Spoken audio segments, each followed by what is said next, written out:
Halo sobat sekalian, selamat datang kembali di channel Tutor Sains. Di video kali ini, saya akan membahas salah satu soal kompetisi sains nasional tingkat kota kabupaten bidang fisika tahun 2021. Namun sebelumnya sobat-sobat, jika sobat-sobat belum subscribe channel ini, silakan tekan tombol subscribe dan bunyikan lonceng agar sobat-sobat tidak ketinggalan informasi-informasi terkait kompetisi sains nasional maupun informasi-informasi lainnya yang bisa bermanfaat buat sobat-sobat sekalian. Di video kali ini, saya akan membahas salah satu soal kompetisi sains nasional tingkat kota kabupaten bidang fisika tahun 2021. Soal ini merupakan rekonstruksi dari soal aslinya berdasarkan informasi-informasi yang diperoleh dari siswa-siswa peserta KSNK bidang fisika tahun 2021 ini yang mengikuti ujian KSNK beberapa hari yang lalu. Walaupun soal ini merupakan rekonstruksi dari soal aslinya, tapi tidak mengurangi poin-poin penting di dalam soal-soalnya, termasuk pertanyaannya. Bagaimana soalnya? Kita lihat soalnya. Perhatikan gambar. Dua buah partikel bermassa M kecil terletak pada pinggiran cincin bermassa M besar. Posisi awal kedua partikel pada posisi 60 derajat terhadap horizontal. Partikel kemudian dilepaskan. Pada saat kedua partikel berada pada posisi 15 derajat terhadap horizontal, cincin lepas kontak terhadap lantai. Pertanyaannya, perbandingan massa M besar per M kecil agar hal ini dapat terjadi adalah, kalau kita perhatikan soalnya, cincin pada suatu kondisi tertentu itu akan mengalami lepas kontak dengan lantai dasarnya. Jadi gaya kontak dengan lantai atau gaya normal dengan lantai itu akan menjadi 0. Artinya ada gaya lainnya yang akan mengimbangi gaya berat yang mengarah ke bawah dan gaya lainnya itu harus mengarah ke atas. Nah, pertanyaan dari mana gaya yang mengarah ke atas? Kalau kita lihat di soalnya, maka kemungkinannya hanya berasal dari gaya kontak dari kedua partikel M kecil. Tapi kalau kita lihat kondisi awalnya, justru kedua partikel ini akan memberikan gaya kontak kepada cincin yang mengarah ke pusat gaya normalnya. Nah, bagaimana supaya gaya normalnya bisa mengarah ke atas? Coba kita gambarkan ya kejadiannya. Kita ingat ya, kalau sebuah partikel bergerak di atas permukaan berbentuk lingkaran, maka pada kondisi tertentu sebelum sudutnya 0 derajat terhadap bidang horizontal, partikel ini akan bergerak meninggalkan permukaan dari lingkaran ini. Nah, kita bandingkan dengan soal yang kita kerjakan saat ini. Di soal ini, partikel M kecil itu tidak meninggalkan permukaan dari cincin yang besar. Artinya, partikel M kecil ini tertahan oleh cincin yang besar ini. Kalau saya gambarkan, kasusnya ini cincinnya, maka partikel M kecil ini bisa kita gambarkan juga sebagai cincin yang kecil. Nah, kita lihat ya. Cincin yang kecil ini harusnya meninggalkan lintasan, tetapi dia tertahan oleh cincin yang besar.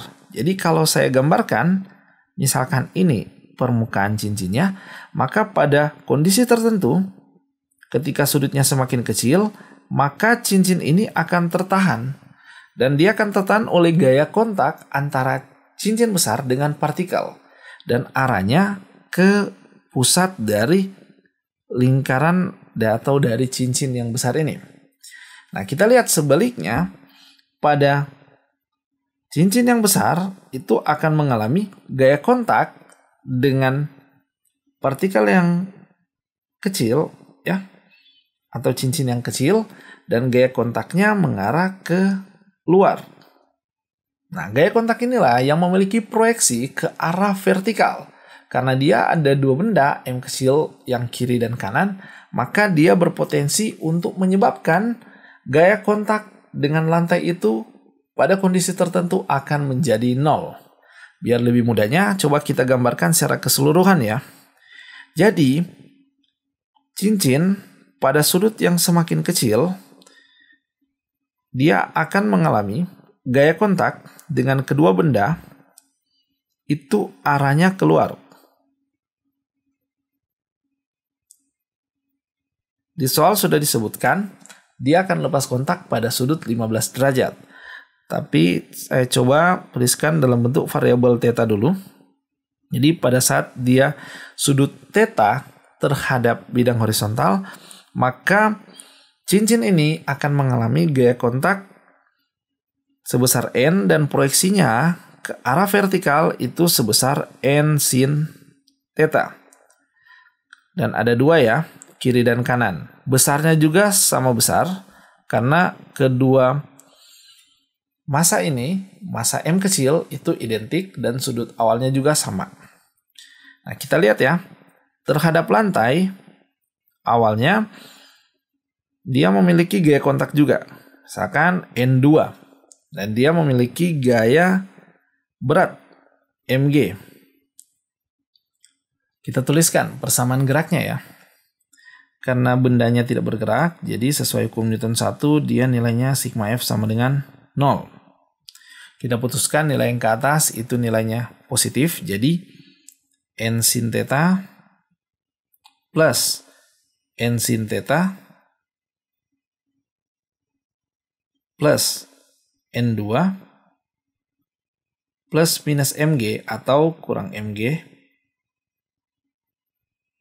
sama dengan 0. Di soal ini sudah diketahui juga bahwa pada theta sama dengan 15 derajat, maka gaya kontak antara cincin dengan lantai itu menjadi 0. Karena di soal disebutkan cincin menjadi lepas kontak. Jadi kita bisa tuliskan nilai N2 itu menjadi 0. Sehingga persamaan ini bisa kita tuliskan N sin 15 derajat tambah N sin 15 derajat kurang mg sama dengan 0. Tahu kalau kita sederhanakan maka dia menjadi 2N sin 15 derajat sama dengan mg. Atau N sama dengan mg per 2 sin 15 derajat. Kita tulis ini sebagai persamaan 1. Selanjutnya, kita gambarkan gaya-gaya yang dialami oleh partikel bermassa M kecil. Kita lihat ya, partikel bermassa M kecil, ketika misalkan dia bergerak menuruni permukaan cincin, maka pada sudut 15 derajat, partikel ini akan bergerak dengan kecepatan V. Dan ingat ya, partikel ini dia memiliki gaya berat mg, artinya dia punya proyeksi terhadap arah ke pusat rotasinya, yaitu mg sin 15 derajat. Nah, sesuai dengan penggambaran kita tadi, maka partikel bermassa M kecil ini juga mengalami gaya normal yang arahnya ke pusat rotasi sebesar N. Nah, kita lihat. Partikel bermassa M kecil ini menempuh lintasan berbentuk lingkaran. Jadi kita bisa tulis persamaan hukum Newton untuk gaya sentripetalnya. Jadi sigma Fs sama dengan M kali A sentripetal. Nah, kita lihat gaya-gaya sentripetal atau gaya-gaya yang mengarah ke pusat di kasus ini ada dua, yaitu N dan mg sin 15 derajat. Selanjutnya kita uraikan percepatan sentripetalnya itu sebesar V kuadrat per jari-jarinya. Soalnya kita misalkan R. Nah, kita lihat ya. Kalau ini kita sebut sebagai persamaan kedua. Di persamaan kedua ini ada variabel yang baru, yaitu V kuadrat. Dan tentunya R. Nah, kita butuh persamaan lainnya yang mengandung variabel-variabel ini. Nah, kita lihat ya.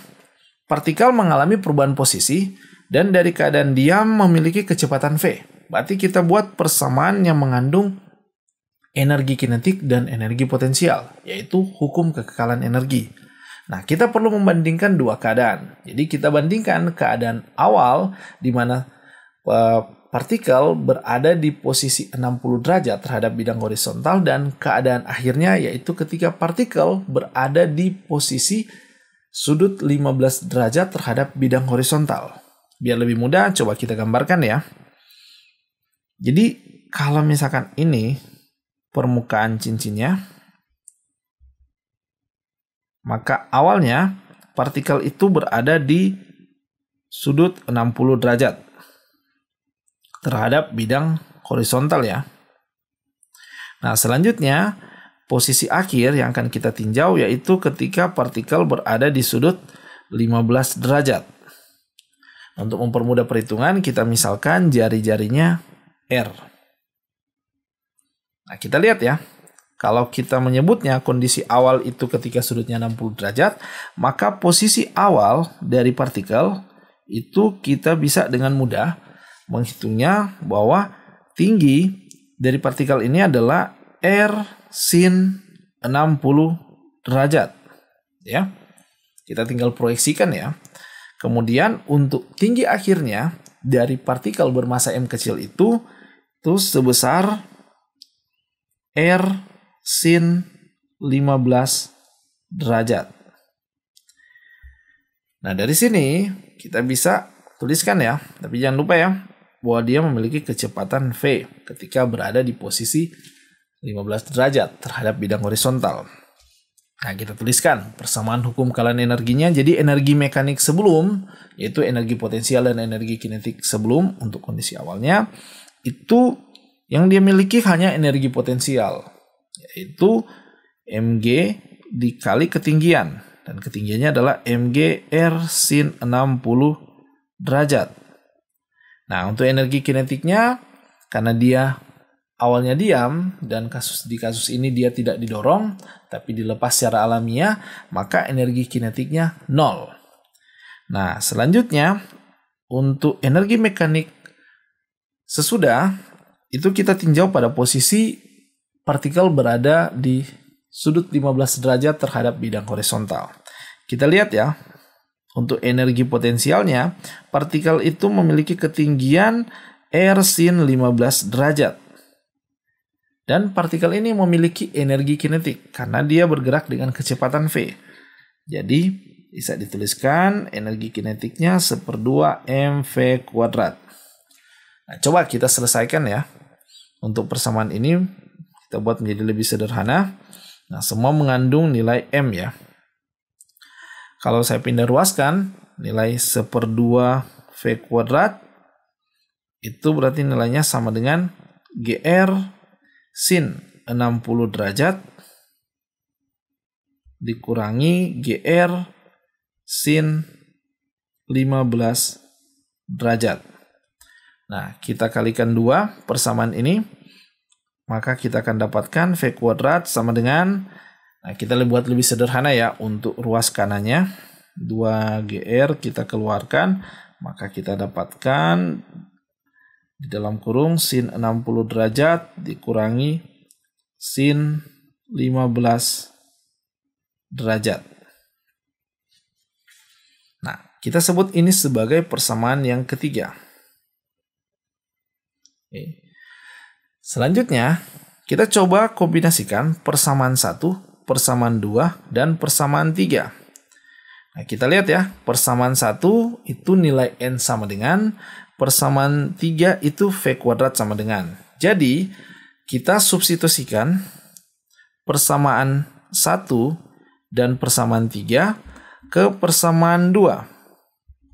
Kita lihat ya, persamaan 2 nilainya N tambah mg sin 15 derajat